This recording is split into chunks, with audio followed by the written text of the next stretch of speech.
Hello there, welcome to Fridays at Noon. I'm Michael Chen, the executive producer and director for this talk show series. Fridays at Noon is a bi-weekly lunch and learn series that offers education on professional development topics to the University of Denver employees. For more information and to view past videos, please visit du.edu/HR and click on the People Development link. Now, sit back, relax, and enjoy the rest of the show. And bring your lunch. And bring your lunch. So welcome to Fridays at Noon. My name is Ken Pennock. I'm the Director of People Development for the University of Denver. And today we're going to continue our series on the 8 simple rules of managing conflict. As if that's ever simple, but actually the techniques and tips we've been getting have been found to be very useful. And my cohort, my guest is Greg Giesen, manager of people development, who he developed these approaches that you're going to be hearing. So welcome. Thank you, Ken. Just let me mention also, too, that the first 4 rules are already on Fridays at Noon on the videos. That's right, so they can access them. And then this one will be right there. And our intent is to get all 8. By this year, so people can have the option of watching them or actually coming to the class. Good. And also, as you know, we also have the articles, an article for every single one of these 8 on our website, which is People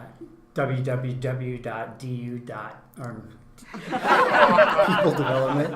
/D, whatever it is. Yeah, right. D, that's the one. But I know we joke around here a bit, but there are a tremendous number of resources related to this topic and the articles Greg mentioned on our people development site. So I encourage you to really reach out. We certainly know from the work we do that this is an issue that is really pertinent on our campus. I have to say, though, it's also fall, which is nice. Mm-hmm. There's snow, although it's still 70 here, so typical Denver. Colorado, I guess. So it's just kind of a nice Friday. So welcome. Well, let's see. So today we're going through rule number 5. So Greg mentioned you can access the previous rules. So let's jump in. Okay. What about rule 5? What is this? Let me begin with a story. Mm-hmm. This was back when I was in graduate school. And, midway through a class, and the professor decided to do a demonstration, and he picked me. And I'll remind me to tell you why I think he picked me, but nevertheless, he picked me, and he said, "Greg, could you get up?" I'm willing to play along. I'm like, okay, so we go to the front of the room, and he shoves me. Literally, like physically? Yeah, physically shoves me, hits me right here. And I go kind of flying back, didn't see it coming, and shocked, surprised, and he says, "What did you say to me?" And then he came up and shoved me again. So this is academic freedom. It was academic freedom. Now, meanwhile, all my classmates are startled, they're shocked. One woman standing like, "Stop! What are you doing?" And got caught in the dynamics. And then he came at me again. And at this point, I kind of realized that this is a demonstration. I'm in the demonstration. And so it kind of changed my perspective a little bit. So when he shoved me again, this time I was ready and I just kind of absorbed the shove. Okay. And then he said, What did you say? And then he tried to shove me again. I absorbed it once again. And all of a sudden, there was just less and less resistance on my end. And he had nowhere to go. And so eventually, when it was clear to him that this wasn't going to go anywhere, he just said, "You jerk." And everybody laughed, right? I mean, because then they quickly realized, okay, something was going on, some kind of demonstration, and it just kind of fell flat. But really, it didn't fall flat because it made a lot of points that we'll be talking about in this particular thing. So that is actually the story that I'd like to frame to kind of use in bringing out some of the points in this. Oh, well, rule. Must have been quite a shock. Recognizing in an academic environment, but still someone to do that. Yeah, and before I forget, so the reason why he picked me was because I'd been so calm, cool, and collect the whole. No, I don't know what it is, but maybe I think because he hadn't unraveled me yet in the class. I don't know. So he wanted to pick the one person that he thought he could easily unravel by a physical assault. I see. And that was kind of why he picked me in that scenario. So then, looking at your rule, because these are yours, you've crafted these. Yep. What did you take from that? How does that tie into this rule number 5 Yeah, that you have Rule 5 is created? called focus out before focusing in. And this is exactly a perfect scenario for this because when he was attacking me, he was trying to draw a reaction from me, right?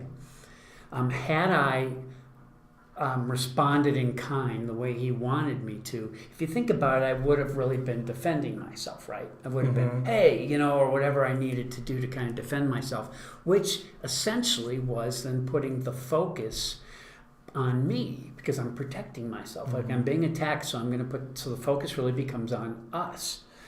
And but instead of doing that, what I did is I kept the focus on him. And by doing that, I kind of saw where he was coming from, what he wanted out of this scenario. And as a result, I adjusted to the situation. And really, instead of becoming a target, I kind of flowed with the energy of the attack and absorbed it. And so as a result of that, I didn't create a resistance to his attack, which is really what he wanted. And by not resisting the attack, there was nowhere for his attack to keep going. Okay. It's like there was no energy there, and it just fizzled right in that moment. And that's really part of what we're talking about here is the focus wasn't on, I switched the focus from being on me to being on him, and then that actually diffused the conflict. And we'll get more into this. Right. Quicker and more efficiently than had, which was what we typically do, is we keep the focus on ourselves and this need to defend and protect ourselves and attack back. That's what happens when you focus on yourself. It reminds me of, when someone has a bad day and they come at us or they raise their voice. It's almost impossible to remember and do what you're saying. Right. But it's often not about us. They're coming in with whatever their day, their baggage, their issues. Yes. We just happen to get in the way. That's the whole essence of this particular rule. Easier said than done, of course. Well, yes. Yes. Well, then, so it sounds like you mentioned the word diffusion rather than competing head on. I'll use that term, competing. What is this? You've referenced around it. Well, I'm going to talk a little bit about martial art to kind of start to answer that question. When I do the class, we have a part 1, which is rules 1 through 4, and then we have a part 2, which is 5 through 8. When I do the class, I usually do a quick demonstration with a student or a participant, an Aikido example. And what I have them do is, of course in slow motion, is try and punch me in the stomach. And then the first time I do what most people would do if out of the corner of your eye you saw somebody trying to attack you. Well, let me ask you, what would you do if you saw the corner of your eye in some situation where a fist was coming at you? You would move away or push back. Yeah, and probably if you didn't have time to think about it, you might deflect it, Right. or and then you might even hit right back because now you're in this, physical brawl, so to speak. So then I tell them that the whole concept of Aikido and Tai Chi is really the same thing, is to utilize their energy instead of your own. Again, focus out before focus in. And so then I demonstrate it. So when the fist is coming at you, or at me in this case, I spot it out of the corner of my eye, and instead of trying to step away or try and block, I immediately grab their wrist as it's coming and continue it in the direction. I mean, I kind of redirect it away from me, but Right. I continue the energy flowing. And this is what Aikido is based on. That's why you don't see Aikido tournaments, because they end pretty fast. Because basically, the attack's coming. I continue on with the energy by redirecting, grabbing the wrist, and then moving it, and then putting them in a very awkward position where they can't function. Then I just and then you can either put them down or whatever you need to do, but it's over that moment. And it's their initiation energy. And they're the ones exhausted. Because all I did was just work with their energy and kind of put them down. And if you think about Tai Chi, I don't know if you've ever done Tai Chi, but no, it's all based on these slow motion movements where you're flowing with energy, you're redirecting, you're moving. And that's really the whole idea. And Tai Chi comes from a martial art where those are actual moves responding to an attack. And it's more of a dance with the energy instead of a resistance and a fighting back. So it's very flowing, so to speak.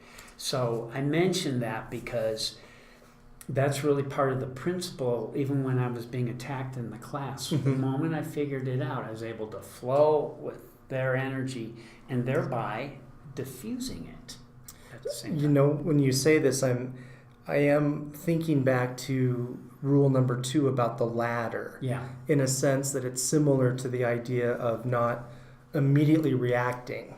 Right. Taking time. Getting the full story before responding. So how might this work with a verbal, attack, which often, fortunately or unfortunately, that's often luckily what we deal with, but they're equally as destructive. Yeah, and in a way it's the same principles, but with a verbal attack it comes down to where our energy is, where our focus is, just like in the attack. So our greatest skill set in diffusing, and you know this because you've done Fridays at Noon on diffusing de-escalation. Yes, I was going to mention that. Yeah, there's very similarities here, is that the art of listening, which we all can be good or can be bad at, but we all know how to do it, and we've all been effective listeners and we've all been ineffective listeners. But the art of listening is actually the skill set that will diffuse a verbal conflict the most. And Stephen Covey says, seek first to understand before being understood. That's the principle we're talking about. And so by focusing out, we're putting the focus on understanding before. In other words, we make sure we understand what's coming at us before responding. And it's that whole Tai Chi, understand before responding. And by doing that, we are much more centered and in this equation that's occurring.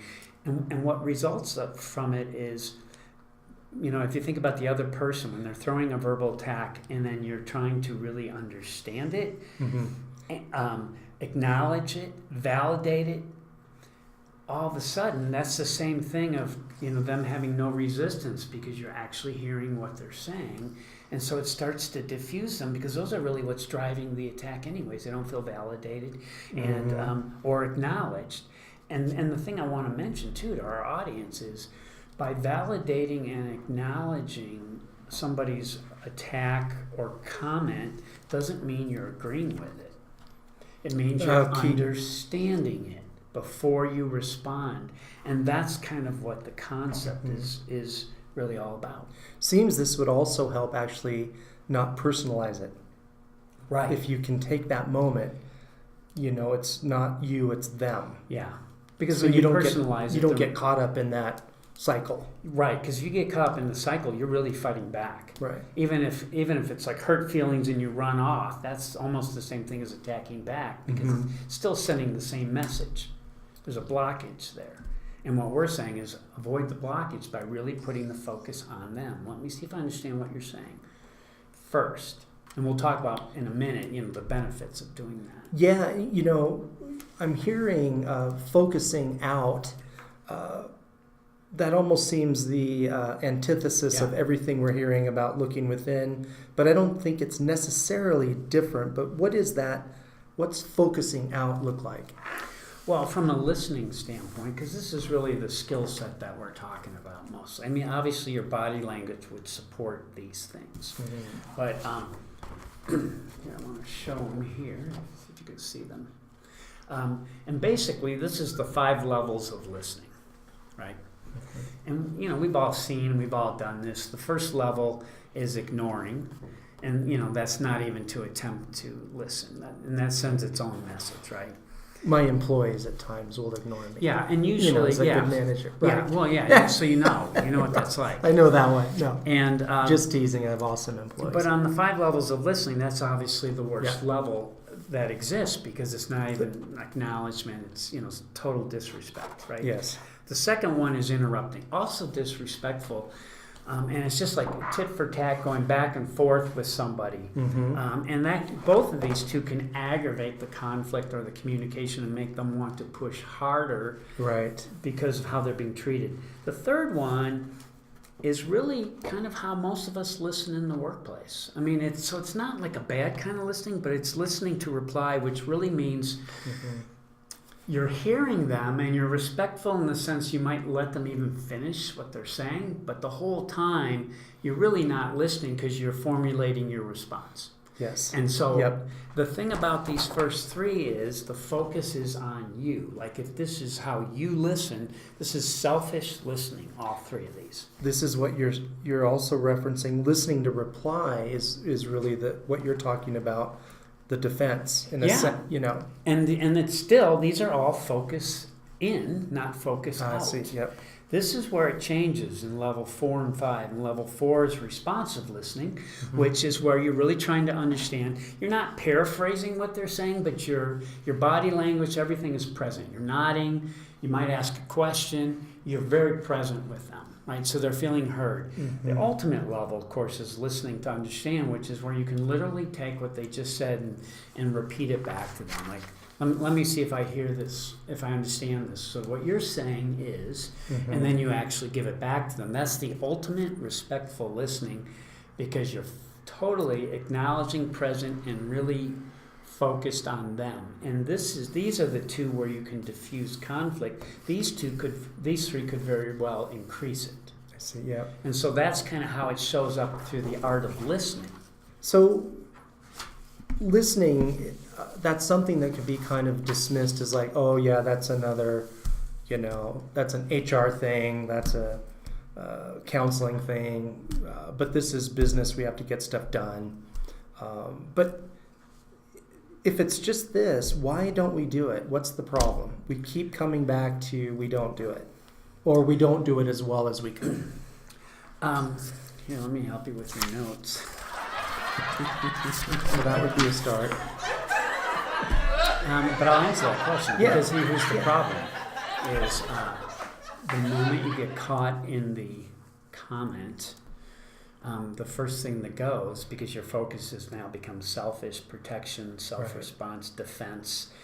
You stop listening because now the focus is on you and not what they're saying or trying to understand. So you're doing the one skill set you need the most at that moment is the one that goes out the door first when you're emotionally triggered, whether it's a comment or an attack. This goes right back to your example when we were kicking off this. Yeah, exactly. Session. So, with respect to that, in the past, you've been talking about mindfulness. Yeah. There's a lot of talk around that now. Is this an aspect of being mindful, even though it's outward directed? Yeah, and it really wasn't until you and I started doing this whole series on video that it really drove home the significance of mindfulness in this whole process, which was kind of insightful to me because I never saw them connected, and now they're very much in tune. Because the mindfulness, here's the connection to the mindfulness part. By focusing on understanding, you're sending a message of, I want to collaborate, right? This is about us. By taking the time to, really understand somebody else. By being able to do that, to focus on collaboration means letting go of being right, of defending yourself, of attacking back. I mean, it means overriding that, and that's the mindful piece. Is the ability to notice you're getting triggered and yet to override the autopilot, which we've mentioned, I think, in every one of these we've done, because there's an Right. autopilot in all of them. The autopilot is to protect, defend, and fight back, the instinct, right? Yeah. The mindfulness piece is to know, to see that, and to not do it. And to make consciously choose, I still want to hear what you have to say, even though I'm triggered. So even though it's outward, it's really still starting from within. So it's another way of, you're still centering yourself. You're still focusing. Yeah, Yeah. but then knowing enough about that scenario that allowing them the opportunity to Mhm. explain whatever it is, whatever they're talking about, and really hearing them. By doing that, as we'll talk about in a second, the value of doing that is incredible, not only for the dynamics, but what it Mhm. does for you personally to be able to respond back in time. I think as many of you as well can think of any number of meetings that you've attended where you can see this playing out within yourself or within members of the group, and it's just kind of take a time out. Yeah, I mean, yesterday I was in a meeting where I kind of had a preconceived notion in this conversation about what I kind of thought this topic, where it should go, and when the other party went in a different direction, I immediately wanted to argue, and I found myself about to, and then I caught myself right before I did, and I'm like, breathe, this is important. Send the message that you want to hear. And then all of a sudden I sat back and actually listened, and I responded differently than I was about to, because it didn't come from emotion, because I heard her out. So I was able to consciously respond from a thought process, so it wasn't this autopilot. So that was an example of overriding. That was a mindful piece. Yeah. I was mindful in the moment, which I'm not always. Yeah. At times. Yeah, at times I'm unmindful, and then it's autopilot response, and then I'm usually sorry I did it, because Right. I wish I would have thought that out before I said the comment. Right. But it's, again, the awareness. Yeah. That can go great lengths in diffusing many times conflict, which becomes substantial conflict, literally is about someone said, you didn't do this, and that could launch a whole, or you didn't order the right office supplies. Yes. It's not about the office supplies, but we respond Yeah. about that, but it's something else. So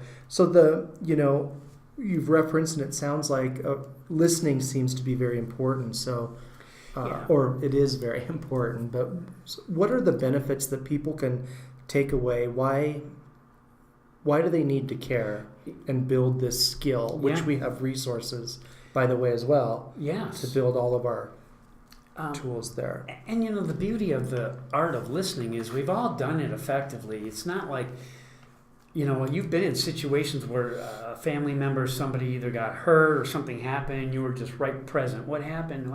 How can I help? How do you feel? Are you okay? All of a sudden we're doing it, and we're not even aware that we're doing it. But then there's also times when we're completely, not listening effectively. So it's not like anybody doesn't have this skill. It's more of how to draw it forward on a regular basis. So the benefits are, first off, let's say in a verbal attack. By trying to understand the attack and have them explain, it gives them the other party, a chance to vent, which gets their emotions out, so that then their logical side can come in and continue the conversation, right? Because that venting. It also provides clarity for the listener, because you get more information by asking them questions, which then gives you more data to work with before responding, which is an advantage, right? I mean, it also validates what they're saying. So by them feeling validated, their disposition kind of relaxes a little bit more, because that's what's often driving it. Is you're not hearing me, you're not validating me. I think I'm right. And then by them getting validated, it's all of a sudden, oh, okay. And then it's a slightly different conversation. It also demonstrates a willingness to collaborate by focusing out first before focusing in. It's a powerful message to send. It diffuses anger. If they're angry, it starts to diffuse that, because they're being validated and acknowledged. It buys you time. We're talking seconds, because they're doing the work, as in like the Aikido. By them venting and explaining why they're mad, it's you using their energy to rework it, and so they're doing the work, and you get the advantage of stepping back, being objective, and being able to hear what they're saying. And lastly, I'd say you get the full story. Going back to rule 2, the ladder, right, is you get the whole story at once instead of part of the story, and that makes it much easier to work with.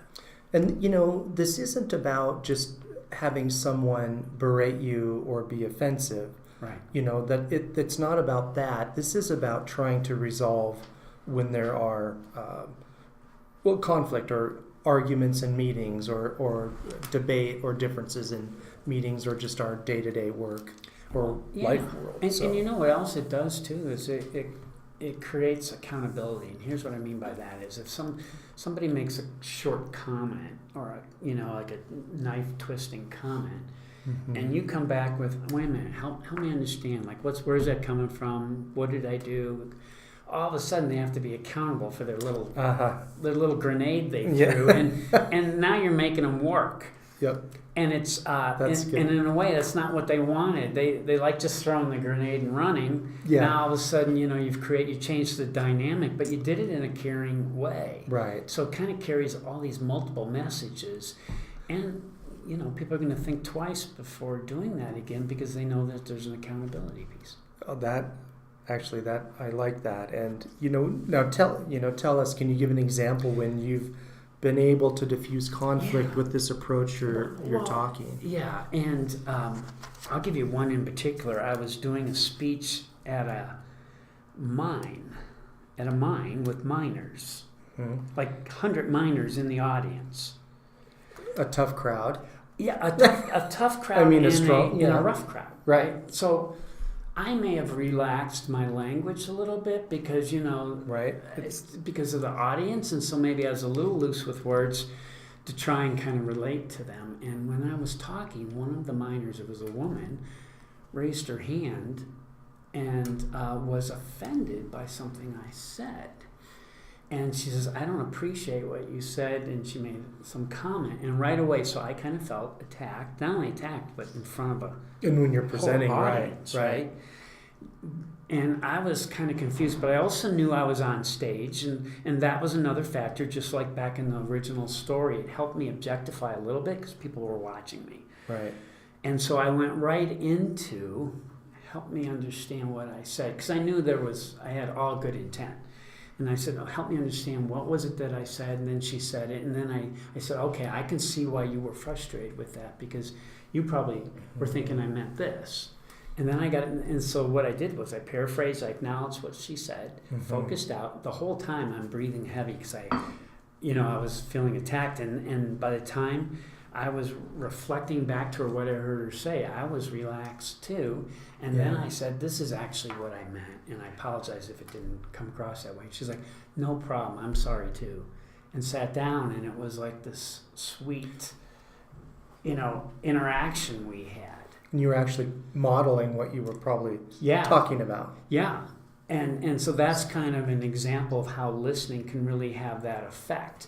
But I was also processing while I was working with this, with her, trying to understand and then reflect back. My mind was racing, and then I realized, okay, this was the part that was the rub, and then I got a chance to reframe it. You almost could have observing it at the same time. Yeah. I mean, it's a... Yeah. So I know I referenced this before. Are there any, other points just about, why this is hard for us? I mean, you mentioned, we kind of, when the emotion hits, but any other thoughts on that? No, but it goes back to what we've been talking about through all these rules, which was the insight I got from these sessions, is the importance of mindfulness. So when, people see these mindfulness trainings like we have at DU, pretty much ongoing, it's like, oh, I don't need that. Well, you know what? Actually, you do. You do, because it helps you gain control over your thoughts and to experience an emotion but not react from the emotion. To observe it and then respond a different way. That's mindfulness. And so I really highly recommend people that they really kind of pay attention to that whole concept because it is very powerful. So is that part of how we can get better? at rule number 5. Yeah, that's how we can get better. And you know the looking other way, out and then looking in. Yeah, and here's the beauty of this rule. More than any other rule, you can practice this one immediately, because you can practice just in conversations with friends, conversations with significant others, conversations with bosses. They don't even know. They just think you're being more in tune with what they're saying, because you're just subtly being present during the conversation or reflecting back what you heard. That's all you're doing. And by being able to do that, especially with the people we're most comfortable with, and I say that because those are usually the people that we don't do it with, right? Because we take them for granted. Yeah. Yep. And you know, and they should know what we mean because they know us, right? But if you can get to a point where you're just kind of starting to listen that way, like active listening all the time, this becomes a natural piece, and then you've now added it to your autopilot. Can you imagine if your autopilot response was reflective listening? I mean, that would be very powerful, and that's really the ultimate goal, is to practice that muscle, and that muscle is the ability to listen in any situation, so that whether you're triggered or not triggered, it's the same response. You know, akin to this, I've experienced often when we let people talk it out, they often solve it themselves. And then they almost diffuse it themselves. Yeah. Because they talk it out and then they go, oh, right. Well, and the key thing is, you mean like two people talking it out together? But we're doing what you're describing. Yeah. Well, and here's the other thing, and I know this will come up in one of our other rules too, but part of it comes down to, in having a difficult conversation where two people are present with each other, is do I feel safe and and appreciated in the presence of the other person? In other words, if you can, and that's what a reflective listening does. It makes, when people feel validated, they feel more comfortable in your presence. Therefore, they're more likely to have these sensitive conversations. But if they feel attacked or defensive in your presence, it's going to be guarded conversation, and they're not going to be listening to understand. They're going to be listening to reply. Right. It makes world of difference. Wow. So this is, what I appreciate is how these 5 rules are really interrelated, distinct practices, but they're all tying together. So, anything else about Rule 5? No, I think that's the gist of it. And like I said, there's many ways to experience it, but the whole component is to be centered and to focus out before focusing in, and that's how you can diffuse a conflict. Well, thank you. Yeah, this is good, and this is Rule 5. So stay tuned for Rule 6. And I also want to point out, and you referenced this. There's affiliated skill building in a session we did on a Fridays at noon about verbal de-escalation. I encourage you to look at that. It's called You Did Not Just Say That, with Shannon Seals and myself. So another aspect of what you are describing. Yeah. So thank you. Again, happy fall. We appreciate you tuning in, and we will see you again.